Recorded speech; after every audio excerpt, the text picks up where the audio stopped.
Je suis un homme très organisé, surtout lorsque quelque fait m'a touché personnellement. Je suis très organisé et très rancunier. Chacun doit payer, n'est-ce pas? Œil pour œil, dent pour dent. Raison pour laquelle la peine de mort, tant controversée, n'a pas plus fervent supporter que moi. C'est la raison pour laquelle je ne quitte pas cet excellent Jack Hall d'une semelle. Cette expression pourrait presque être prise dans le sens du mot, croyez-moi. Il y a un peu plus d'1 an, Jack Hall a tué ma femme. L'ennui, c'est que personne ne peut le prouver, pas même le meilleur juge du monde, et encore moins moi, puisqu'il n'y a aucune preuve. Cet assassin de Hall est également un type organisé et forcément prévoyant. N'a-t-il pas veillé à se construire un alibi en platine avant de tuer ma femme? Pauvre Béatrice. Sans doute devenait-elle trop enthousiaste et menaçait-elle de prévenir l'épouse de Jack Hall. Sans doute, je ne vois pas d'autre raison au meurtre. D'autant que la femme de Hall est à la tête d'une fortune considérable et que Jack Hall aime son confort. Il s'y est pris avec le plus grand soin pour étrangler Béatrice. Et n'a-t-il pas cité des témoins qui jurèrent qu'il jouait au poker avec lui à 1000 kilomètres de là? Je sais que c'est faux, moi. Je sais que c'est faux parce que j'ai suivi Béatrice cette nuit-là et je l'ai vue monter dans la voiture de Hall. Allez dire ça devant un jury quand il y a toute une équipe de citoyens respectables pour jurer le contraire. Jack Hall l'a tué. Et je veille à ce qu'il règle l'addition. Je suppose que vous connaissez le tarif dans ces cas-là, n'est-ce pas? La fameuse loi du talion. D'accord. Béatrice avait une liaison avec lui, mais elle était ma femme, après tout. Elle était ma femme, et un homme se doit d'aimer sa femme. Là, alors que je vous parle, je suis en train de suivre Hall de très près, à Denver, Colorado. Il voyage un peu partout dans le pays pour son travail. Moi, je le suis un peu partout dans le pays grâce aux économies que Béatrice et moi avions péniblement rassemblées en 15 ans de mariage. Au moins, cet argent servira-t-il à quelque chose. Vous n'imaginez pas combien il est facile de coller au train de Jack Hall. Il fréquente toujours les mêmes villes et descend toujours dans les mêmes endroits. Tenez, par exemple, je sais que nos pas vont nous mener dans ce grand bar là-bas parce qu'il aime le clinquant et les marques apparentes de fausses richesses. L'imbécile. J'entre derrière lui et choisis une table d'où je peux l'observer tout à mon aise, assis au bar. Jack aime les hauts tabourets de bar. Chacun ses goûts, n'est-ce pas? Personnellement, je veille toujours à ce qu'il me voie. Son beau visage grassouillet devient tout rouge lorsqu'il m'aperçoit dans une glace et il commande un autre verre. Sacré Jack. Il va m'aborder bientôt, une fois de plus, pour essayer de discuter, de savoir pourquoi je le poursuis ainsi, pourquoi je le harcèle, lui, Jack Hall. Je garde mon sang-froid de sorte que nos conversations n'enlèvent rien de la pression sous laquelle il se trouve. Au contraire même, ça l'inquiète terriblement. Il a raison d'avoir peur.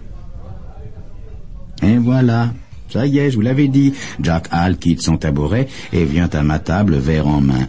Un homme costaud dans un pantalon sombre et une veste de bon faiseur. Un vrai galant. Quand allez-vous abandonner, Brewster? Vous devriez le savoir, Jack. Je ne vous abandonnerai jamais. Jamais, cher Jack. Je l'appelle par son prénom et ça l'embête. C'est que je suis un perfectionniste, moi. Mais j'y comprends rien. Qu'est-ce que ça peut vous rapporter de me suivre dans le pays? Ça vous rendra pas... Ça ne me rendra pas... Qui? Jack? Il hausse les épaules, confus. C'est vrai, ça ne me rendra peut-être pas Béatrice, Jack, mais Vous allez payer pour l'avoir tué. Si, je vous le promets. Vous allez payer. Mais j'ai pas tué votre femme. Il me regarde en colère, perplexe, essayant de se convaincre que je ne suis qu'un loufoque inoffensif. De toute façon, la police considère la question close. J'ai été soupçonné, j'ai été innocenté. La police, peut-être, Jack, mais pas moi. Pas moi, Jack. Il rit jaune. C'est la police qui compte, mon vieux. Vous n'y pouvez rien. Il lève son verre et boit une grande gorgée. De vous à moi, mon petit bonhomme, Béatrice était décidée à vous quitter quand elle est morte. Pourquoi perdre votre temps à vous ronger pour une femme qu'allez vous plaquer?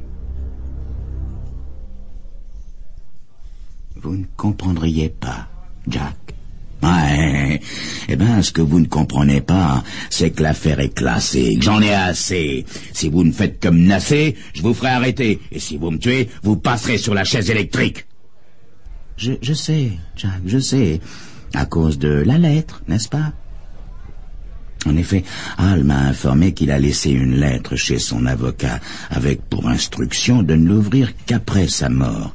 La lettre explique que je le harcèle partout et que s'il est assassiné, etc., vous comprenez.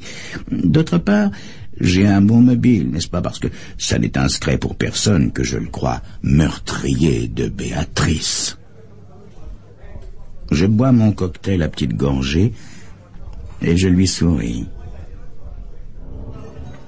Malgré ces précautions, cher Jack, je pense que vous devez mourir sur la chaise électrique. Vous méritez de passer de longs mois dans le couloir de la mort en vous demandant chaque soir si ça n'est pas pour demain. Tandis que tous vos appels à la clémence seront refusés les uns après les autres. Vous passerez vos derniers mois à attendre, Jack, attendre, en comptant les heures, les minutes, en comptant même les pas qui vous mèneront à la salle d'exécution. Je pense que vous méritez de vivre les dernières secondes qui vous restent, alors qu'on sanglera le casque métallique à votre crâne préalablement rasé.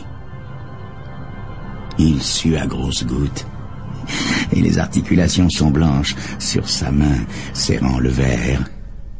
Je hausse les épaules. Et comme vous dites, cher Jack, je n'ai pas de preuves. Alors pourquoi continuer à me suivre? Il arrive que nos chemins soient les mêmes, Jack.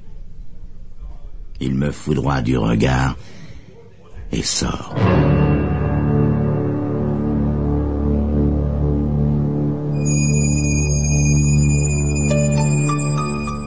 Bien entendu, il a raison. Je n'ai pas de preuves. Mais je connais un moyen de le faire payer. La justice exige qu'un meurtrier paie pour son crime, n'est-ce pas? Nous avons chacun nos défauts. Et il est des défauts qui s'accordent très très mal. Personnellement, voyez-vous, je suis très rancunier et Jack Hall, lui, est un assassin qui a le tort d'avoir tué ma femme Béatrice et d'avoir été acquitté, faute de preuves. C'est pourquoi je le suis partout, pas à pas, depuis des mois, car figurez-vous que je compte me venger.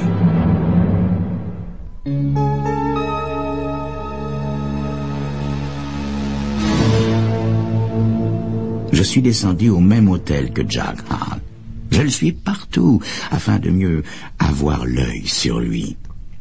Bien que maintenant, ce ne soit plus nécessaire, n'est-ce pas? Il n'essaie même plus de me semer. Il semble s'être résigné à cette inconfortable filature.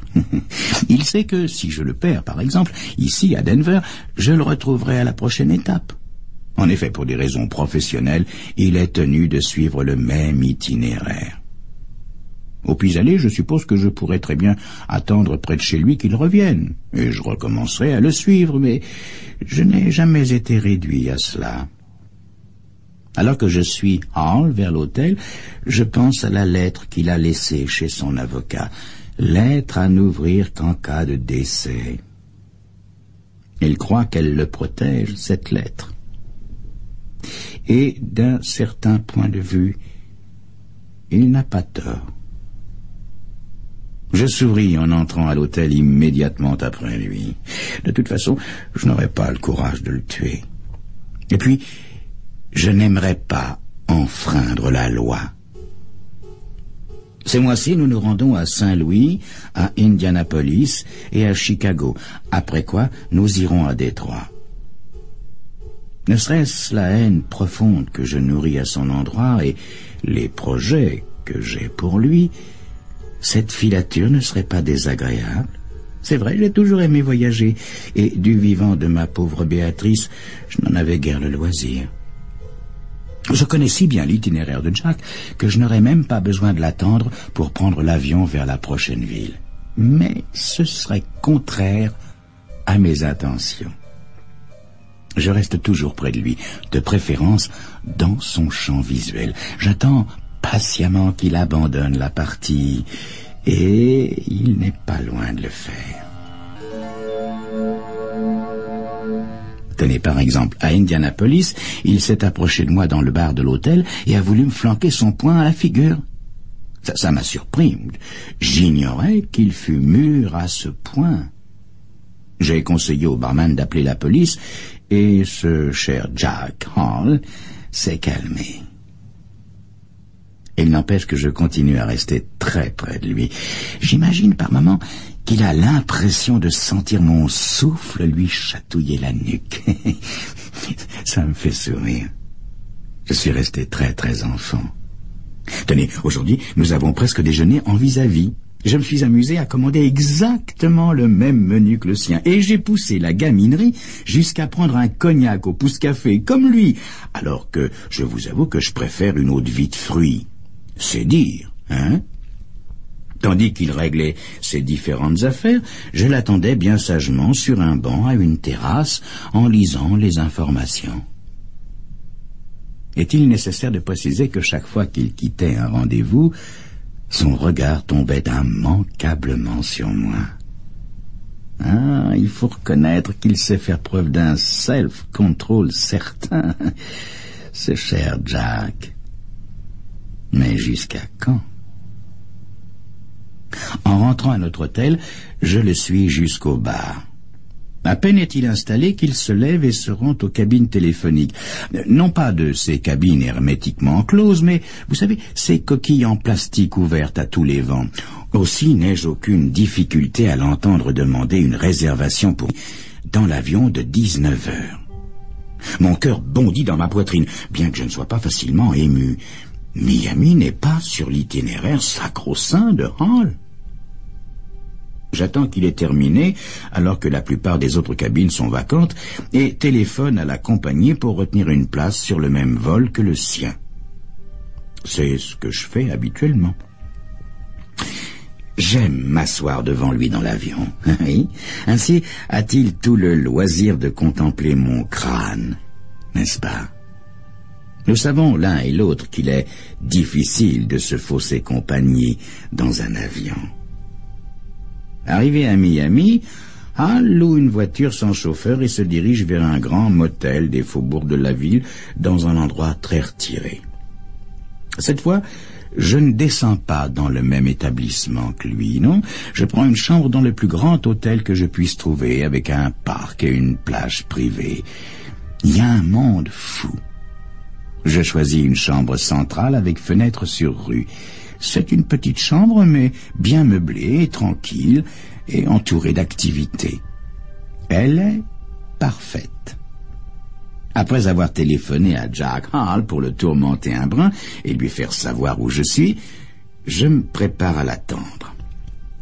J'achète un slip de bain et je vais faire quelques longueurs dans la piscine et je m'octroie un excellent dîner avec cette fois une Mirabelle plutôt qu'un cognac en guise de pousse-café. Je dois avouer qu'il m'est très agréable de dîner seul.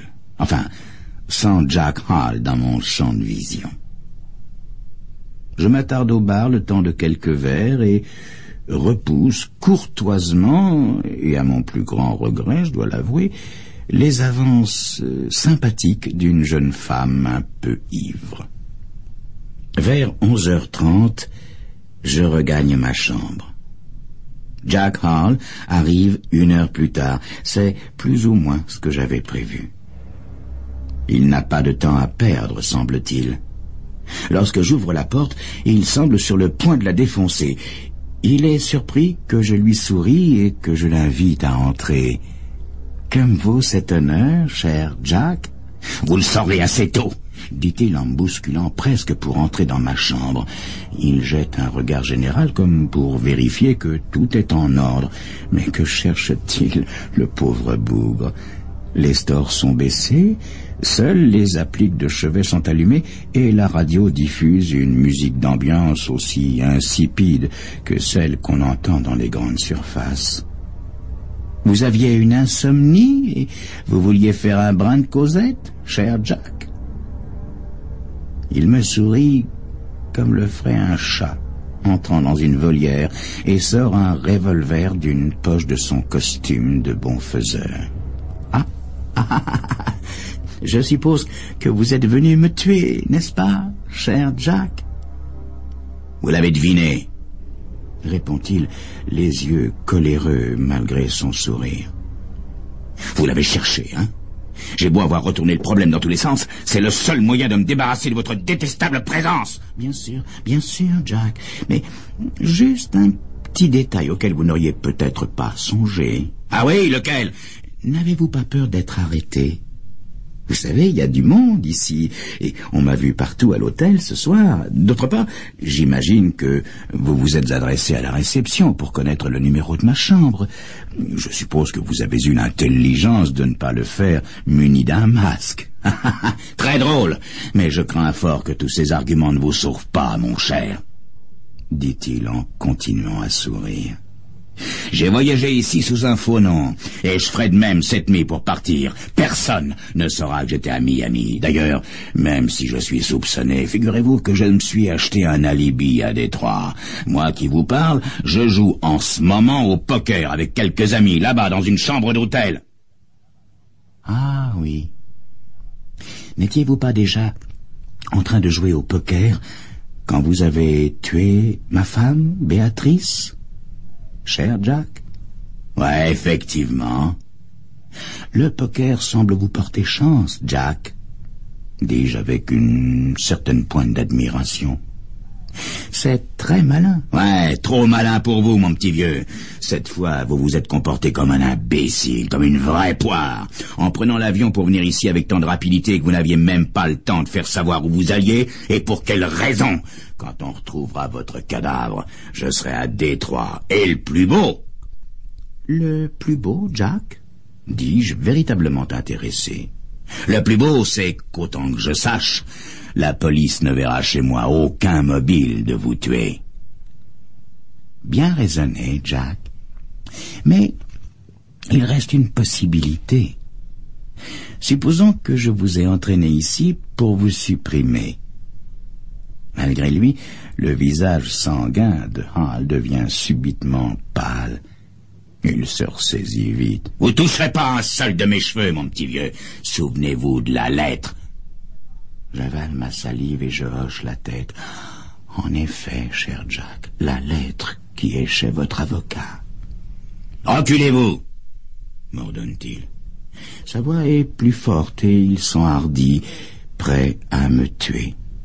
« Vous finirez sur la chaise électrique, Jack, » lui dis-je, alors qu'il enfonce le canon de son arme dans ma poitrine pour m'obliger à reculer. Vous finirez sur la chaise électrique. Vous allez pouvoir compter vos dernières secondes, Jack. Comptez-les vous-même, mon petit vieux. Il prend un oreiller, en enveloppe le revolver.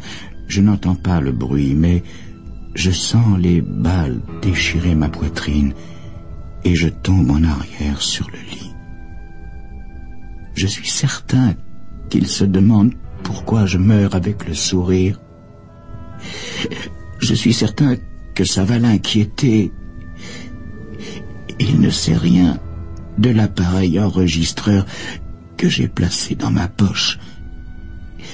Et il ne sait pas que moi aussi, j'ai déposé une lettre chez mon avocat.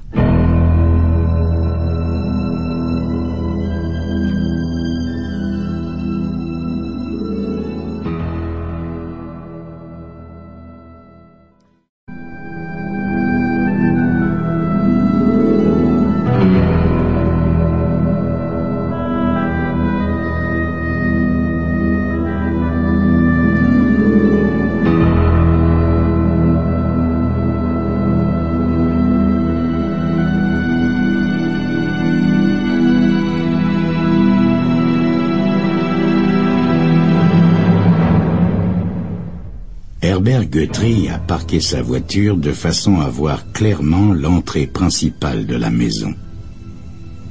En cette matinée d'été, le thermomètre indique déjà au moins 29 degrés. Et Herbert commence à regretter d'avoir accepté ce job. Sa jambe gauche lui fait mal.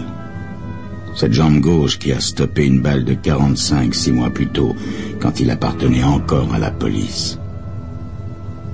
Conway, son nouveau patron, était allé le voir à l'hôpital et lui avait dit « J'ai appris que la police vous a accordé une pension d'invalidité.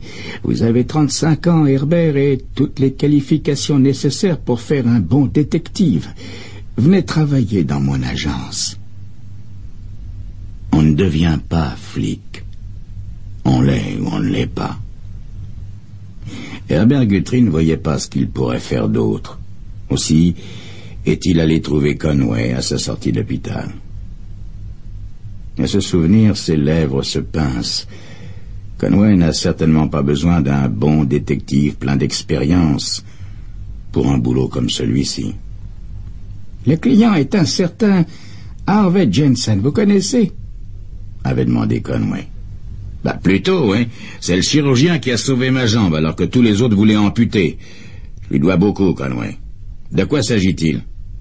C'est sa femme. Il veut que nous la prenions en filature. Ça m'embête beaucoup, ça. Mettez vos scrupules de côté, mon vieux. Je suis à court de personnel en ce moment. J'apprécierais que vous me rendiez ce service. Et voilà. Tenez. La photo de sa femme. Elle s'appelle Jennifer. Si elle sort pendant la journée, vous la suivez partout. Alors qu'Herbert se demande si Jennifer est aussi jolie en réalité qu'elle l'est sur la photo, un luxueux cabriolet sort de la propriété et s'engage sur la chaussée. Reconnaissant Jennifer Jensen, il embraye et la suit à distance. De lourds nuages plombés s'amoncellent à l'ouest, annonçant l'orage habituel des après-midi d'été californiens. Herbert la suit en laissant juste quelques véhicules entre eux afin de passer inaperçus. Au bout de quelques kilomètres, Jennifer emprunte la voie rapide qui mène en ville. Elle roule à la limite de la vitesse autorisée lorsqu'elle emprunte sans avertissement une rampe de sortie prenant presque Herbert de court. Il la rattrape de justesse et la suit dans un parking. Quand elle sort de son cabriolet, il remarque ses longues jambes modelées par la jupe étroite, son allure fière, son éclatante chevelure noire. Elle est sacrément plus belle en réalité, pense Herbert en quittant sa voiture à son tour. La filature le conduit jusqu'à un hôtel de second ordre, très peu assorti à cette conductrice de voiture de luxe. Alors qu'il pénètre dans le hall, elle le prend à nouveau de court en pénétrant dans un ascenseur dont les portes se ferment immédiatement. Herbert se dirige vers le portier. S'il vous plaît, une jeune femme brune avec une robe jaune vive vient de prendre l'ascenseur. Vous l'avez remarqué? Je ne fais pas attention aux gens qui passent, monsieur. En plus, je n'ai pas bonne mémoire. Herbert sourit sans humour en glissant une main dans sa poche. Il en tire un rouleau de billets, en détache un de 20 $. Drôle de chose que les chiffres, hein? J'ai découvert que certains peuvent rafraîchir les mémoires. En effet, dit le portier. En parlant de chiffres, il m'en revient un à l'esprit. 611. Chambre 611, occupée par un certain Saunders. Voilà qui est bien, mon ami. Et il ressemble à quoi, votre 611?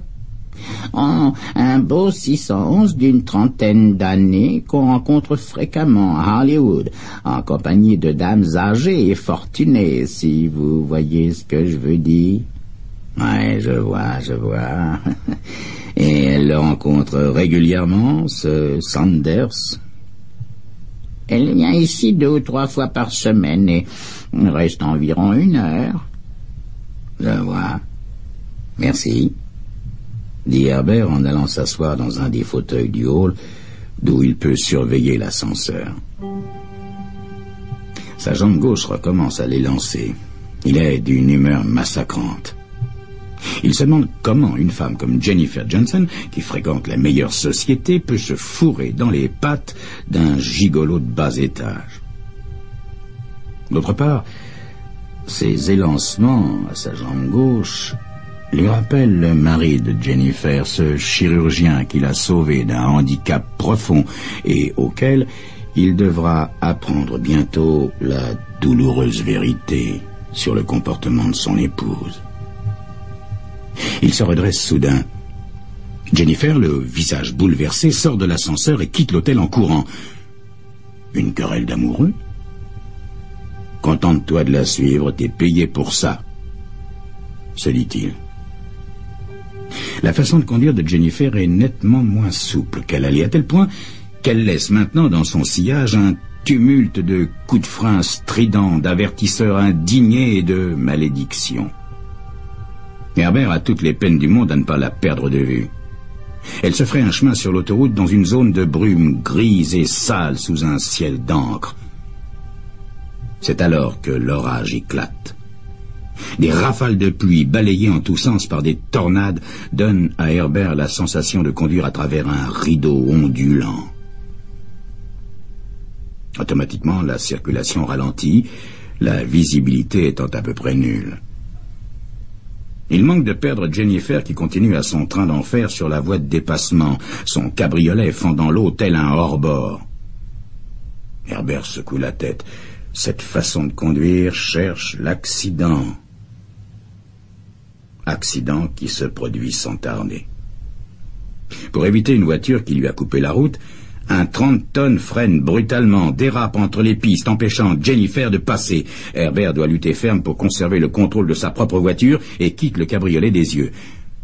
Lorsqu'il le regarde de nouveau, il ne peut réprimer un frisson d'horreur. À peine retenu par une clôture métallique, le cabriolet domine un vide de 30 mètres surmontant une voie ferrée. Les roues arrière patinent désespérément sur le sol boueux.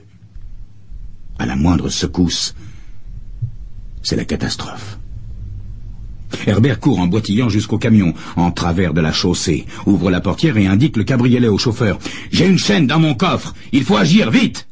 L'autre, interrompant son concert de jurons, saisit le topo immédiatement, amorce une marche arrière, tandis qu'Herbert sort sa chaîne et va la fixer délicatement à la voiture de Jennifer.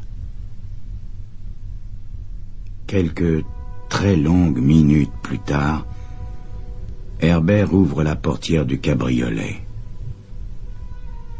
Il s'attend à tout, sauf à trouver Jennifer calme et souriante. « Ça va, madame ? Dites-moi, l'accident ne semble pas vous avoir ému. »« Je n'ai pas grand-chose à perdre. »« Votre vie, quand même. » Pour ce qu'elle vaut. Merci quand même, monsieur. Monsieur ? Herbert Guthrie, fait-il en tendant la main. Si je peux vous être utile, madame, voulez-vous que je vous reconduise chez vous ? Elle hausse les épaules, l'air de dire, au point où j'en suis, et lui tend la main. À peine l'a-t-il effleurée qu'elle la retire en gémissant. Je crois m'être foulé le poignet, dit-elle avec un petit sourire d'excuse. J'accepte votre offre, monsieur Guthrie. Reconduisez-moi à la maison. Alors qu'Herbert fait semblant de suivre ses indications pour rentrer, il lui demande, l'air de rien, « Si je peux vous aider pour quoi que ce soit... » « Je ne pense pas que vous puissiez m'aider à quitter mon mari, monsieur Guthrie. C'est peut-être un grand chirurgien, mais comme homme, il ne vaut pas grand-chose. Mesquin, vindicatif, cruel. Curieux comme on peut se confier à de parfaits inconnus. Rassurez-vous, madame, je suis un inconnu discret. Mais vous n'avez pas d'amis qui pourraient vous aider? Si. Un ami d'enfance qui m'a toujours désiré. Bon, ce n'est pas le parfait gentleman, mais au point où j'en suis, j'avais décidé de fuir avec lui. Ce cher Sanders. Et alors? Mon mari l'a appris et lui a offert de l'argent. L'amour qu'a pour moi cet ami d'enfance se chiffre très exactement à $5 000, car il vient de renoncer à moi pour $5 000. Je pensais valoir plus. Sacré Sanders. Elle se met à sourire en se frottant le poignet. Herbert sent une sourde colère monter en lui, l'impression d'avoir été manipulé. Si Jensen est au courant de la liaison de sa femme, pourquoi l'avoir fait suivre? Ça n'a aucun sens. Il n'y a pas d'autre solution, madame? Demande-t-il. Oh, vous ne connaissez pas mon mari, monsieur Guthrie. Il faut tout simplement que je rentre pour l'affronter, et ce ne sera pas plaisant. Il m'a menacé plus d'une fois de me tuer plutôt que de me laisser partir. Vous pourriez porter plainte, madame. Je ne veux pas de ce genre de publicité, et puis ça ne servirait à rien. Il nierait tout. Il peut être charmant et persuasif quand il le veut. Les lancements de sa jambe gauche rappellent à Herbert combien Jensen avait été bon pour lui. Alors, à la colère se mêle le remords. Il garde le silence jusqu'à la propriété en face de laquelle il était garé ce matin même.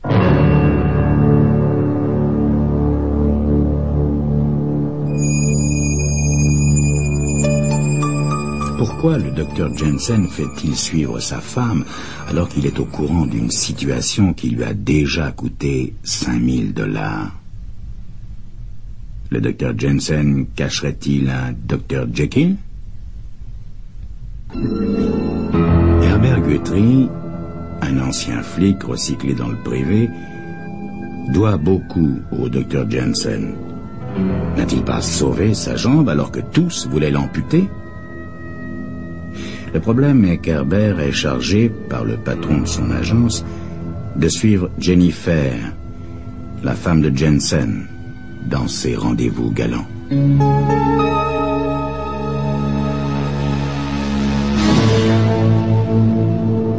Si Jennifer n'avait pas eu cet accident en rentrant chez elle, Herbert n'aurait pas eu l'occasion de la raccompagner et d'apprendre que son mari avait donné $5 000 à Sanders, son amant, pour qu'il renonce à elle. Pourquoi alors paie-t-il cette filature? Ça ne tient pas debout. Herbert se dit que le seul qui pourrait l'éclairer est encore Sanders. Il décide donc de retourner à l'hôtel où Jennifer l'a retrouvé ce matin même. À peine est-il arrivé que le portier lui fait signe d'approcher. Dites, vous feriez bien de vous tailler en vitesse. Ce type qui vous intéressait, ce Sanders, là. Une femme de chambre vient de le découvrir, mort. Les flics grouillent à l'étage. Considérant avec quelle facilité il se verrait retirer sa licence s'il gardait des informations pour lui, Herbert se dirige vers l'ascenseur. La chambre est petite, bourrée de monde, étouffante. Au beau milieu, le lieutenant Donato, avec lequel il a conduit plus d'une fois, jadis, une voiture de patrouille. Il observe le cadavre de Sanders qui gît à terre sous la fenêtre ouverte, comme s'il avait désespérément cherché à aspirer l'air frais. Sa chemise est tachée de sang autour d'un vilain petit trou noir. « Je croyais que tu n'étais plus des nôtres », fait Donato en le voyant. « Exact, Don, je suis privé maintenant. À part ça, j'ai quelques renseignements qui pourraient être utiles. Je suppose que le portier t'a parlé d'une mystérieuse visiteuse ?» Sacré Herbert, toujours une longueur d'avance. Continue, mon garçon, ça m'intéresse. Herbert Guthrie raconte tout ce qu'il sait à Donato. Ainsi, le mari aurait donné $5 000 à ce pauvre Sanders pour qu'il cesse de voir sa femme. Dommage qu'on ait trouvé que $50 dans son portefeuille. Et l'arme de crime? Demandait Herbert. L'assassin l'a emporté. Je pense qu'il est temps d'avoir une conversation avec Jennifer Jansen. Je peux t'y conduire, lieutenant, je sais où elle habite. Ils sont à peine arrivés devant la maison de Stuck Rose qu'un coup de feu retentit à l'intérieur. Donato jure violemment et se précipite dans l'entrée alors que le docteur Jansen sort d'une pièce en courant. Donato montre vivement son insigne. Ce coup de feu, qu'est-ce que c'est? Jansen se contente d'indiquer la pièce d'un signe de tête. Jennifer est allongée par terre, sur le dos, bras écartés, un revolver près de sa main droite, la tempe en éclats sanguinolents. Jansen les observe, immobile, dans l'encadrement de la porte. Il n'a vraiment rien de l'être dangereux que sa femme l'accusait d'être il n'y a pas 2 heures. Grand, séduisant, bronzé, la soixantaine, il pourrait poser comme modèle de chirurgien célèbre. Hormis l'intense pâleur qu'Herbert discerne sous son hâle. J'étais dans la pièce quand elle est entrée, fait-il hagard. Elle a murmuré quelque chose, a levé le revolver et a tiré avant que je puisse faire quoi que ce soit. Où gardait-elle cette arme? Demande Donato. C'est mon revolver. Habituellement, je le garde dans la commode de ma chambre. Habituellement, fait-il en réprimant un sanglot. Je vous en prie, monsieur, laissez-moi seul quelques minutes. Je vais dans mon bureau. Donato hoche la tête avec sympathie et fait signe à Herbert. Je pense que c'est clair. Elle a tué son amant et s'est suicidée devant son mari. Peut-être, Don, peut-être.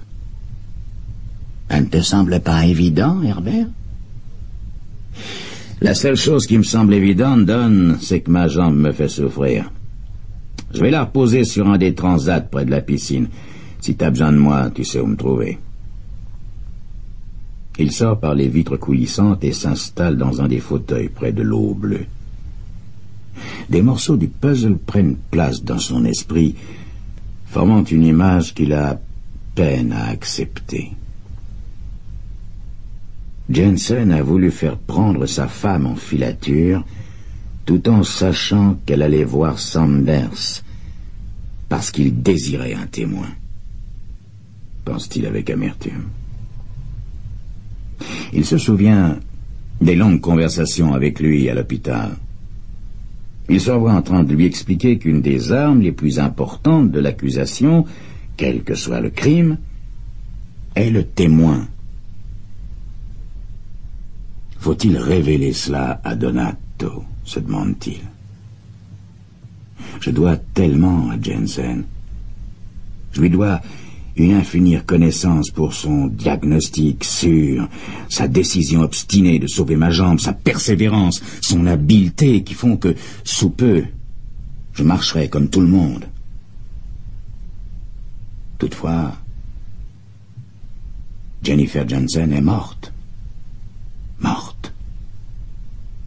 Une femme jeune, belle. Herbert se demande ce qui, de sa dette ou de sa conscience, est le plus important.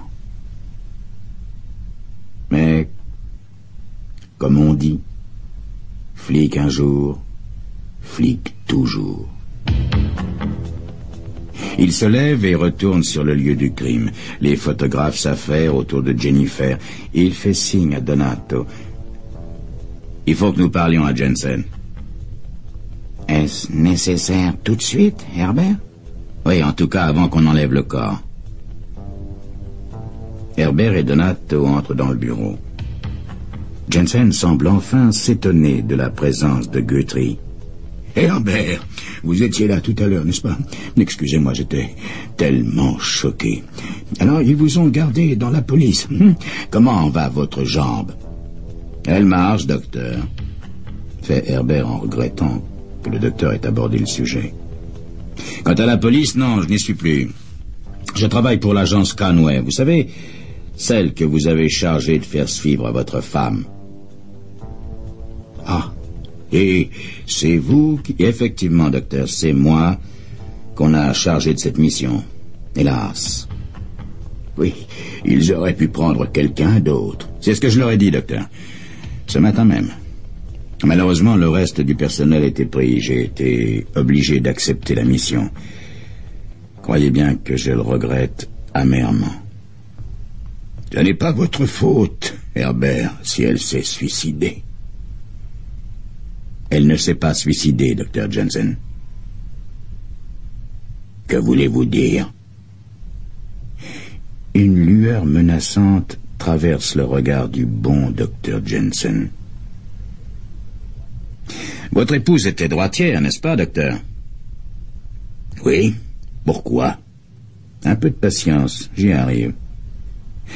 Ce matin, je l'ai prise en filature jusqu'à un hôtel où elle rencontrait un homme du nom de Sanders, qu'on vient de trouver mort. C'est elle qui l'a tué? Non, non. Non, docteur, elle n'a tué personne.